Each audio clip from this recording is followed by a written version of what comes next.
La carte de résident permanent est plus connue sous le nom de la carte verte.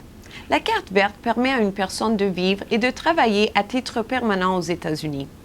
La manière la plus populaire d'obtenir une carte verte est d'épouser un citoyen des États-Unis ou un titulaire de carte verte. La carte verte n'est pas automatiquement délivrée dès le mariage. Après le mariage, une demande doit être effectuée auprès des services de la citoyenneté et de l'immigration des États-Unis, USCIS. Pour que votre demande soit acceptée, vous devez prouver que le mariage est authentique, qu'il n'a pas eu lieu dans l'unique but d'obtenir une carte verte. De plus, afin d'obtenir une carte verte, la personne prise en charge doit qualifier pour être admise aux États-Unis en vertu des lois relatives à l'immigration. Lorsque vous demandez à prendre en charge votre époux ou épouse, vous devez fournir tous les éléments suivants. Formulaire I-130, demande en faveur d'un parent étranger au nom de l'époux ou de l'épouse. Formulaire I-485, demande de rectification du statut en vue d'obtenir le statut de résident permanent, titulaire de carte verte. Formulaire biographique G325A pour chaque partie. Formulaire I-765, demande de permis de travail. Acte de naissance de demandeur, le citoyen des États-Unis. Document attestant de la citoyenneté du demandeur, citoyen des États-Unis, le cas échéant. Acte de naissance du bénéficiaire de l'étranger. Passeport du bénéficiaire de l'étranger, compris la carte I-94, le cas échéant. Acte de mariage. Photographie du mariage. 4 photographies du bénéficiaire de l'étranger.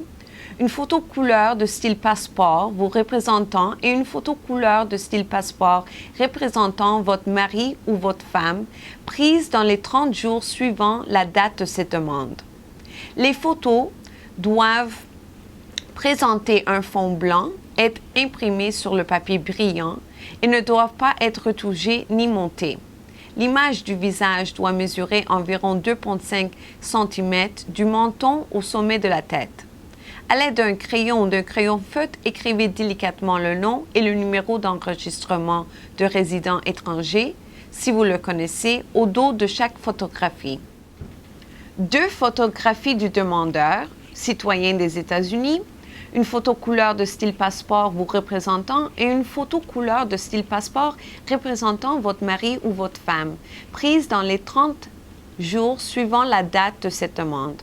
Les photos doivent présenter un fond blanc, être imprimées sur du papier brillant et ne doivent pas être retouchées ni montées.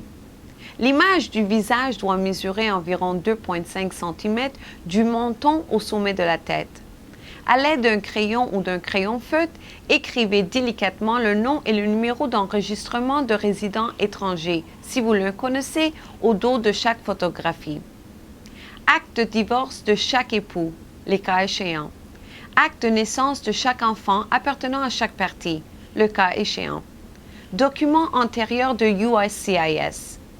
Bilan médical du bénéficiaire. Document financier du demandeur, y compris toutes les déclarations de revenus des 3 années précédentes, des lettres d'emploi, les talons de chèque de paie des 2 derniers mois et un relevé bancaire. Une fois l'ensemble des documents soumis, USCIS commencera à traiter la demande et débutera son enquête. USCIS programmera un entretien destiné à déterminer si le mariage a été conclu de bonne foi et qu'il n'est pas simplement une imposture visant à obtenir une carte verte pour l'étranger. USCIS prend les mariages frauduleux au sérieux et exige donc aux demandeurs de fournir des pièces justificatives pour démontrer que le mariage est valide. Les conjoints doivent prouver aux agents de l'immigration qu'ils vivent ensemble et qu'ils entretiennent de véritables relations conjugales. On ne saurait trop insister sur le fait que chaque couple doit toujours dire la vérité lors de l'entretien. Mentir lors de l'entretien de mariage peut non seulement donner lieu au refus de la demande, mais également à une condamnation par parjure. USCIS cherchera des preuves compatibles avec un couple marié typique. USCIS a une vision très traditionnelle du mariage. Les documents fournis doivent étayer l'histoire de la relation et votre vie commune actuelle. Par exemple, des photographies du mariage et autres, des relevés bancaires communs, des factures, des déclarations de revenus communes, des factures communes, des baux conjoints, des lettres de vos amis et de votre famille qui serviraient de témoignage à votre relation. Lors de l'entretien, soyez prête à répondre de nombreuses questions personnelles détaillées et variées. Voici 2 exemples de questions auxquelles vous pouvez vous attendre au cours de l'entretien. De quelle couleur est la brosse à dents de votre conjoint? Quelle est la couleur de moquette à votre salon? Si vous avez déjà été appréhendé auparavant, il est particulièrement important que vous soyez accompagné d'un avocat lors de l'entretien. Si l'examinateur n'est pas convaincu que le mariage n'est pas frauduleux, un deuxième entretien plus détaillé sera programmé. Lors du deuxième entretien, plus connu sous le nom l'entretien Stokes, vous et votre époux ou épouse sera interrogés séparément, afin que le responsable de l'entretien puisse ensuite comparer la concordance des réponses. Si USCIS vous accorde une carte verte et que vous êtes marié depuis moins de 2 ans, vous recevrez une carte verte conditionnelle, plus connue sous le nom carte verte temporaire. Dans ce cas, le statut conditionnel peut être retiré à la fois par l'époux ou l'épouse responsable et par le dépôt du formulaire I-751, demande de retrait du statut conditionnel de résidence, par l'époux ou l'épouse responsable dans les 90 jours suivant le 2e anniversaire du mariage. USCIS peut exiger un deuxième entretien auquel les 2 parties devront participer.